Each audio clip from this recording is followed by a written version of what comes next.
이 부활의 생명, 이 부활의 주님이 새롭게 만나지고 경험되고 체험되는 우리 저와 여러분 되시기를 주의 이름으로 축복합니다. 오늘 읽은 우리 성경은요, 부활하신 우리 예수님께서 엉뚱한 길로 가는 제자들, 물론 예수님의 12제자 중에 속한 제자들은 아니었어요.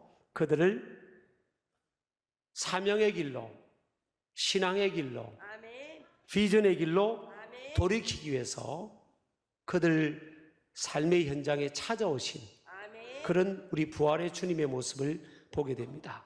부활하신 주님께서 그들과 동행했지만 이들은요, 부활하신 예수님인지를 몰랐어요.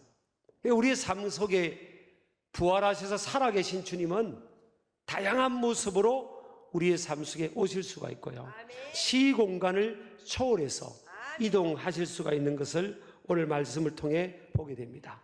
그럼 이 두 제자가 누구냐면 그 중에 한 사람이 글로바라는 제자였습니다. 이 글로바라는 사람은 유세비우스라는 역사학자에 의하면 예수님의 삼촌이었을 거다라는 주장도 있고요, 또 초대 예루살렘 교회 감독이었던 시몬이라는 사람의 아버지였을 거다라는 그런 의견도 있습니다. 정확하진 않지만 어쨌든 글로바라는 이 제자의 이름이 18절에 언급이 되어 있어요. 글로바와 또 다른 한 사람이 이제 예수님을 중심으로 한 이 신앙의 공동체, 제자들과 함께하는 공동체에 함께 하다가 예수님께서 지금 고난 당하시고 장사 지내는 바 된 거예요. 그래서 이들이 낙심을 하고 예수님의 제자들과 함께 있는 그 공동체에 있어야 되는데 이들이 이탈을 해서 엉뚱한 길을, 이 엠마오라는 그 길로 가게 되는 겁니다. 여러분, 우리 오늘날도 보면요, 통계를 잡아보면 자기는 신자라고 고백하는데 교회 공동체, 이 신앙의 공동체를 이탈해서 그냥 마음으로 하나님 믿는다고 생각하고 살아가는 사람들이 굉장히 우리 한국 사회에 많다는 거예요. 약 200만 명이 넘는다는 겁니다. 뭐 정확한 숫자인지는 모르겠지만 통계적으로 그렇게 잡혀요. 근데 저는 그 사람들이 정말 믿는 사람인가? 정서적으로는 이해가 돼요. 왜냐하면 그들이 교회 공동체를 이탈한 경우는 시험을 이기지 못한 거죠. 여러분, 우리가 첫 번째로 우리 오늘 성경 본문을 통해 제가 7가지 교훈을 뽑아봤습니다만은 첫 번째 보면 부활의 주님을 만나지 못한 사람은 시험을 이기지 못하고 신앙 공동체로부터 이탈되기 쉽다는 점입니다. 이 글로바하고 한 제자가 이탈해 버렸잖아요. 근데 이들의 믿음을 보면 오늘 성경에 예수님과 대화하는 장면인데 동행하면서 목적지를 향해서 같은 방향을 향해서 가다가 예수님과 함께 대화를 하는데 이분이 예수님인지도 몰랐어요. 근데 그 대화 중에 보면 예수라는 분은 말과 일에 능하신 선지자라 그렇게 19절에 나와 있고요, 21절 보면 우리는 이 사람이 이스라엘을 속량할 자라 라고 바랐노라, 믿었다고 하지 않고 바랐다고 합니다. 바랐다고. 그러니까 예수라는 저분이 우리 이스라엘 민족을 정치적으로 압제로부터, 식민지 압제로부터 구원해 줄 분이다, 바랐다는 겁니다. 그냥 희망사항으로 그럴까? 저분이 우리 민족을 구원해 줄까? 그렇게 생각하고, 또 고백을 보면 이 사람이 이렇게 고백하고 있어요. 사실 시몬 베드로는요, 이렇게 흔들릴 때도 있었지만 마태복음 16장에 보면 주는 그리스도시여 살아계신 하나님의 아들입니다, 그렇게 고백하잖아요. 이 베드로는 예수님은 그리스도시고 살아계신 하나님의 아들이십니다, 그렇게 고백하잖아요. 의심 많던 도마도 예수님 만나고 나서 뭐예요? 주는 그리스도시여 내주 하나님이시라고 고백합니다. 근데 오늘 이 글로바는요, 우리 이스라엘을 속량할, 이 사람은 이스라엘을 속량할 자라고 우리가 바라고 있습니다. 그러니까 신앙의 공동체 안에 있지만 예수님을 그리스도로 살아계신 하나님의 아들로도 믿지 않고요, 사람으로 믿고 선지자로 믿고 있는 그런 거예요. 그러니까 교회라는 또 신앙의 공동체 안에 있어도 다 믿는 게 아닌 겁니다.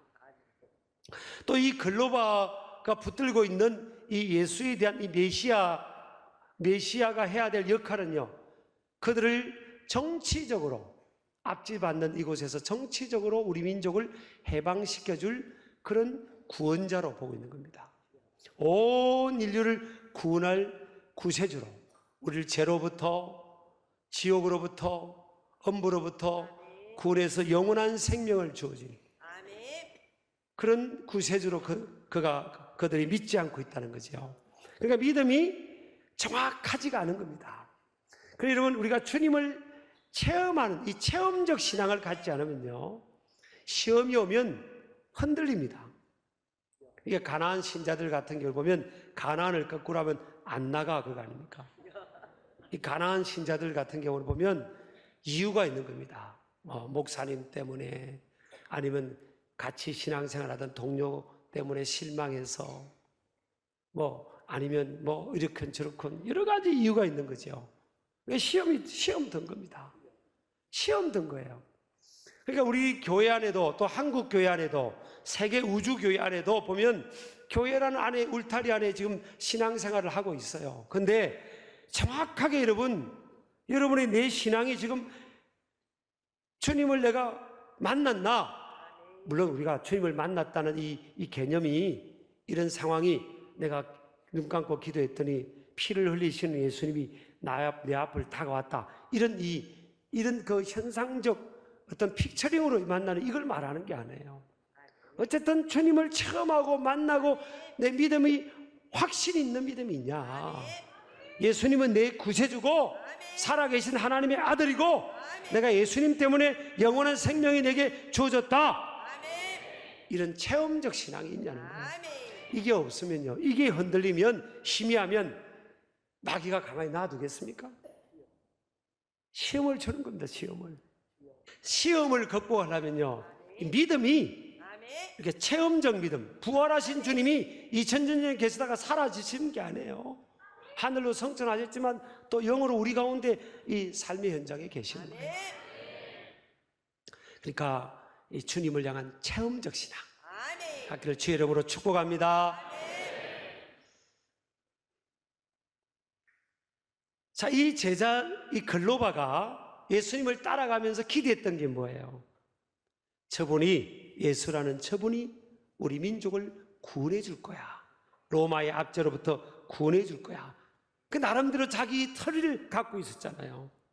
근데 여러분, 두 번째 보면, 오늘 우리가 적용해 볼 두 번째 교훈은요, 신앙은 개인의 바램을 넘어서는 영역까지 이르러야 하고, 그러할 때 시험을 이길 수 있다는 겁니다. 이게 뭔 말씀인가 하면, 자, 예수라는 분이 우리를 정치적으로 해방시켜 줄 거야, 그걸 기대하고 따라가는데 예수님이 힘이 없는 것처럼 대제사장들과 관리들의 손에 붙들려서 사형을 당하고 십자가에서 그냥 꼼짝달싹하고 돌아가셨잖아요. 그러면 그들이, 이 글로바가 예수님을 따라갈 때 바랬던 바람은 뭐예요? 그분이 권력을 잡고 좋은 나라를 이 땅에 이루고, 그리고 그 힘을 발휘해가지고 로마의 압제를 다 물리치고, 이걸 바란 거 아닙니까? 근데 그게 이루어지지 않았던 거예요. 그러니까 이 사람이 시험 들고 엉뚱하기로 가는 겁니다. 여러분, 하나님이 쓰실 사람들은요, 고난이 있어요. 고난. 요셉도 보면요, 하나님의 꿈을 꾸고 꿈을 말하고 꿈을 믿어서 그 대가로 13년 동안 노예 생활, 모섬 생활, 감옥 생활했습니다. 그리고 30세에 세계를 경영하는 총리가 되잖아요. 하나님의 꿈을 믿었기 때문에. 다윗도 여러분, 하나님 왕으로 기름을 부음을 받았기 때문에 그 이후로 얼마나 많은 시간들이 쫓겨다니는지 모릅니다. 이게 믿음이 없으면요, 흔들립니다. 근데 다윗은 믿음이 있었잖아요. 그래서 시편 16편 8절에 보면, 시편 16편 8절에 보면 어떤 고백하는지 압니까? 내가 여호와를 항상 내 앞에 모시며 보통 사람 같으면 뭐예요? 잘 될 때만 하나님 모시잖아요. 잘 될 때만. 와, 우리 하나님 최고예요. 우리 하나님 내 기도를 들으셔서 우리 자녀들 잘 되게 해주시고, 대학도 잘 가고, 사업도 잘 되고, 직장도 잘 되고, 야, 하나님 감사해요.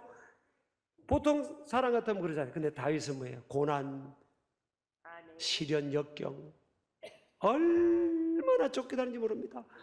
고난 중에도 뭐예요? 내가 여호와를 항상 내 앞에 모신다. 이게 신앙이죠. 이게 신앙이죠. 성숙한 신앙이죠. 자, 셋째, 이 글로바를 포함해서 이 두 사람은요, 예수님을 바로 믿지를 못했을 뿐만 아니라 19절 21절 보면 아까 말했잖아요. 이스라엘 속량할 자를 바랐다고 선지자로 믿었죠. 부활하신 예수님을 체험한 정인들의 증언도 믿지를 못했습니다. 하나님은 우리가 믿음이 성장할 기회를 위해서, 양육하기 위해서 사람을 붙여주세요. 하나님이 선택한 사람들은요, 어디 가든지 믿는 사람들이 주변에 있어요. 군대 가도 있고요, 직장 가도 있고요. 내가 좀 피해서 안 믿는 척하고 가만히 살아보려고 하면 또 그곳에 누가 있어요. 여러분 가만히 보세요. 그렇지 않습니까? 저도 대학교 1학년 때 좀 방황을 했어요. 야, 그래도 방황할 때는요, 교회 열심히 다니고 예수님 잘 믿는 선배들이 그렇게 싫더라고요. 아무 이유 없이 싫어요. 저 선배가 저쪽으로 오면 저리 도망갑니다. 여러분요, 여러분이 지금 믿음이 좋은지 안 좋은지 제가 한번 테스트 해볼까요? 예배 마치고 여러분이 지나가는데 제가 앞에 서 있어 볼게. 그러면 목사님 막 반가운 사람은 괜찮은 사람이에요. 예상하고 가다가 갑자기 제가 앞에 보이면 아이고 큰일 났다. 수상한 사람이에요. 근데 사람을 붙여주신다니까요. 지금 글로바와 이 제자 보세요. 부활하신 예수님을 만난 여인들이 오늘 보니까 우리 중에 이렇게 표현되어 있잖아요. 22절에 우리 중에 어떤 여자들이, 막달라 마리아와 여인들이지요. 또 24절 보면 우리와 함께 한 자 중에 두 사람이 베드로와 요한 아닙니까? 무덤에 가서 예수님 무덤이 비은 거 확인한 걸 아닙니까? 그 증언을 들은 겁니다. 사람을 통해서.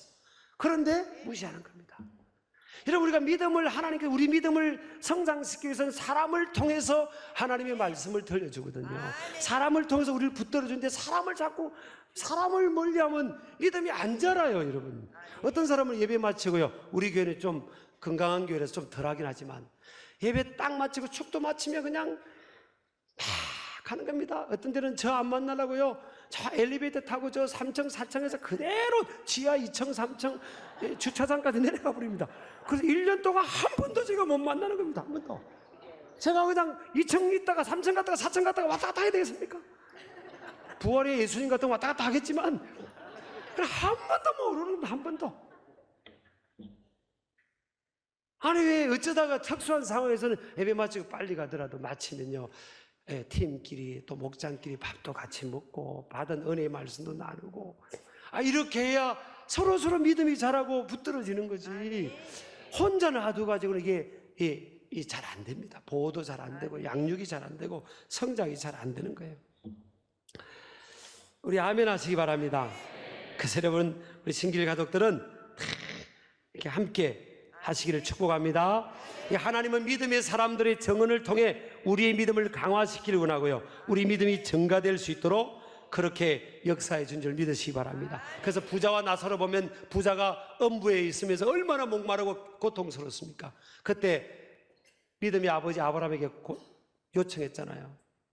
제발 당신 품에 있는 나사로를 살려보내서 우리 안 믿는 형제 다섯, 정신 못 차리고 있는 저 형제 다섯에게 네 형은 지옥에 있고 나사로가 살아가서 하나님 증거하면 믿지 않겠냐고 했더니 아브라함을 통해 어떻게 말씀합니까? 누가복음 16장 31절에 보면 모세와 선지자들에게 듣지 아니하면 비록 죽은 자 가운데서 살아나는 자가 있을지라도 권함을 받지 않는다. 모세와 선지자들이 우리에게 있는 겁니다. 우리 주위에 하나님 말씀을 증거해 주는 사람들인데 그 말을 안 들으면 그 사람은 안 된다는 겁니다. 그러니까 하나님은 우리 주위에 사람들을 붙여주세요. 그래서 같이 믿음 생활을 함께 할 수 있도록 그렇게 역사하는 거죠. 그래서 믿음의 확신성과 체험성을 우리가 공유해야 우리 믿음이 견고해질 줄을 믿습니다. 꼭 공동체에 붙어 있어야 돼요. 자, 그 다음에 봅니다. 넷째로 보면요, 신앙 공동체로부터 떨어져 나가면 더 큰 신앙의 해이가 생깁니다. 힘들수록 혼자 있고 싶거든요. 어려울수록 혼자 있고 싶어요. 어려울수록 그냥 안 만나고 싶어. 아무도. 교회 다니는 사람도 뭐 안 만나고 싶어. 이제 그건요, 잘못된 생각입니다. 속는 거예요. 어려울수록 만나야 됩니다. 어려울수록 공동체 안으로, 그룹 안으로 들어가야 됩니다. 그래야 하나님 안에서 내가 회복이 되고 또 보호를 받고 돌봄을 받는 거예요. 어떤 분은요, 매일 그 공동체 식구를 위해서 기도한다더라고요. 야, 저도 보면 어떤 분들은 그럽니다. 와, 목사님 왜 이렇게 체력이 좋으시냐고 그러시더라고요. 그게 아닙니다. 여러분 매일 기도해 주잖아요. 뭐 많은 분들이 저를 위해 기도해 주는 겁니다. 그 기도의 힘이라는 게 여러분, 그래서 이렇게 하나님의 은혜로 이게 힘있게 이렇게 하는 겁니다. 그러니까 우리 부부를 매일 기도해 주는. 여러분도 마찬가지입니다. 서로 이렇게 기도해 주면서 그룹 속에 들어가기를 축복합니다. 다섯 번째는요, 성경은 하나님의 생명의 말씀이며 말씀을 통해 살아계신 부활의 주님을 만나고 체험하게 됩니다. 자, 27절하고 32절 나오는데 예수님께서 이 글로바와 두 사람이 갈 때 길에 가면서 말씀을 가르쳐 줬어요.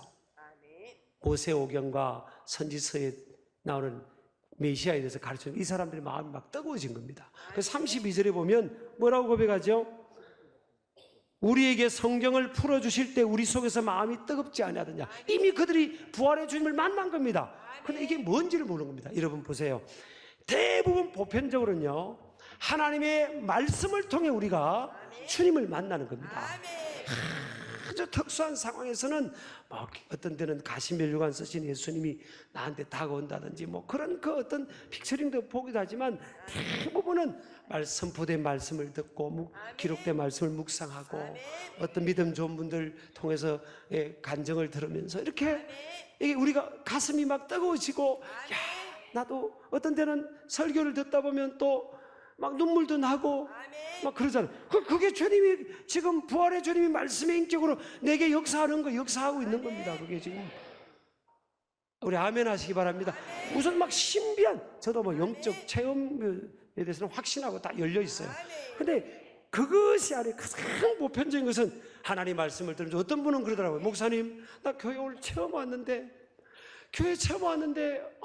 목사님 설교 듣는데 그냥 눈물이 난다고. 그렇죠. 하나님 말씀을 통해 그냥 우리 마음을 뜨겁게 해준 겁니다. 그 주님 만난 거잖아요, 지금요.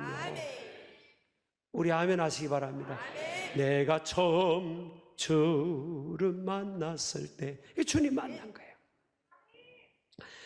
여섯 번째는요, 부활의 주님은 방황하는 이들을 포기하지 않으시고 찾아오신다는 거예요.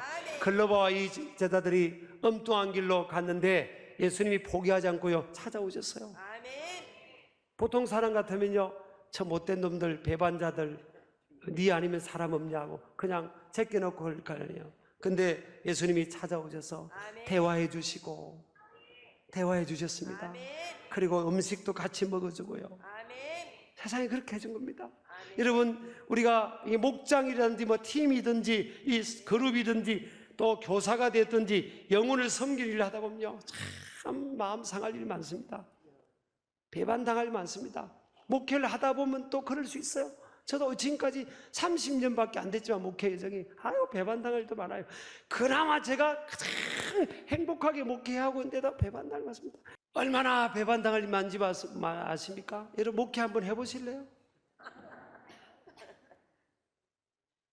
여러분 영혼을 섬기는 교사를 해보세요. 뭐 목장 리더를 해보세요. 얼마나 힘든지. 근데 예수님은 뭐예요? 또 가시잖아요. 또 가시잖아요. 저도 언젠가 제가 미국에 있을 때 어떤 분이 전화가 소문이 들리는 거예요. 제가 돌아가서 담임 목회자가 돼야 될 이제 교회인데 부부가 딴 데로 갔다는 겁니다. 그래서 제가 전화했죠. 미국에서. 집사님, 왜 귀한 분이 가시냐고. 제가 갈 때까지 기다리셔야지. 그러지 마시고 한 1년 동안 방학이라 생각하고 좀 여행 다니시고 1년 후에 우리 오시라고 제가 전화했습니다. 그랬더니요, 정확하게 1년 만에 돌아오시더라고요.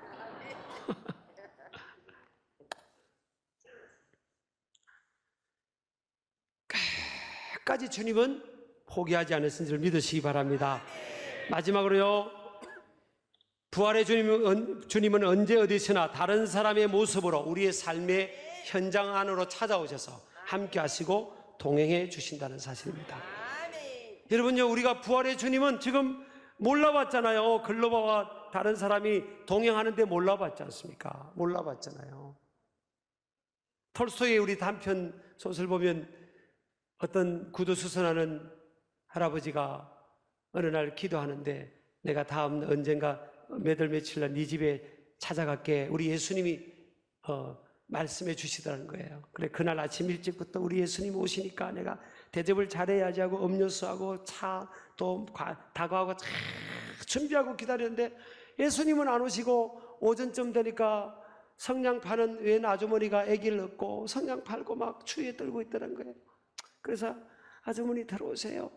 이거 차 좀 마시고 좀 몸 좀 녹이고 가시라고.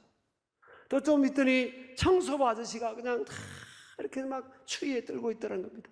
그냥 아저씨들이 들어오셨어요. 좀 몸 좀 녹이고 차 좀 마시고 가시라고. 이렇게 이제 하루가 지나간 겁니다. 예수님이 오신다는데 오시질 않은 거예요. 그래서 그날 밤에 예수님이 또 나타나셨대요. 아무개야, 오늘 내가 너 만나러 갔지? 너 반가웠지? 아니, 예수님 아버지 종일 기다렸는데 예수님 못 뵀는데요. 아니야, 아침에 내가 애기 없는 아주머니로 갔고, 또 청소하는 아저씨로 가고, 또 추위에 떨고 있는 그 할머니로 너 찾아갔잖아. 제가 아는 아주 유명한 거리손이 계세요. 그분이요, 첫 월급, 첫 월급을 3만 원 받아가지고, 인턴 오래됐으니까 3만 원 월급을 받아가지고, 야, 이걸 11조를 떼고, 우리 어머니 이 속옷을 사줄까? 그렇게 하고 이제 그걸 가지고 이제 다 오는데, 웬 거지가 자꾸 따라오더라는 겁니다. 자꾸 뭘 달라는 것 같아. 그래서 이제 걸음을 더 총총 걸으면 빨리 더 빨리 따라오더라는 거예요.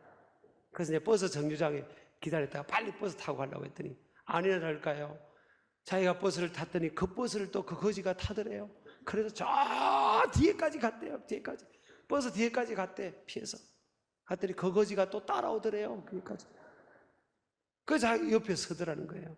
그 마음의 감동이, 거지가 필요한 것 같아서 이걸 주어야 되겠다는 감동이 들대. 그래서 주었대요.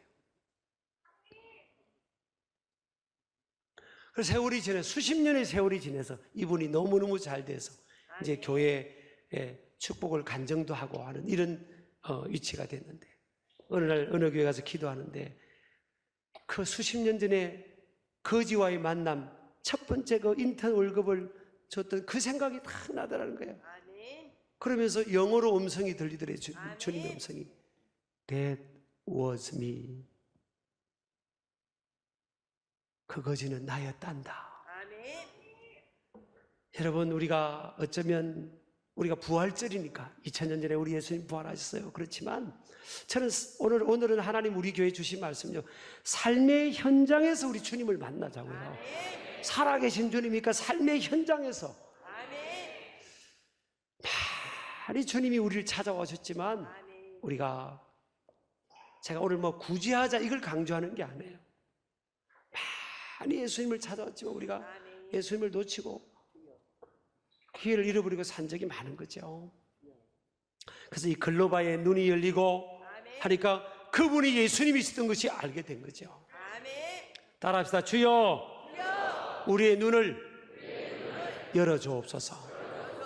우리 부활절, 우리 창립기념주일에 우리 믿음을 점검하고요, 또 믿음이 약한 사람들 좀 붙들어주고, 내가 믿음이 없는데, 믿음이 확신이 없는데 그냥 그걸 담고 살지 마세요. 우리 교회 공동체에 들어서면 주변에 이야기하세요. 리더들에게 나 아직 믿음이 지지가 않네.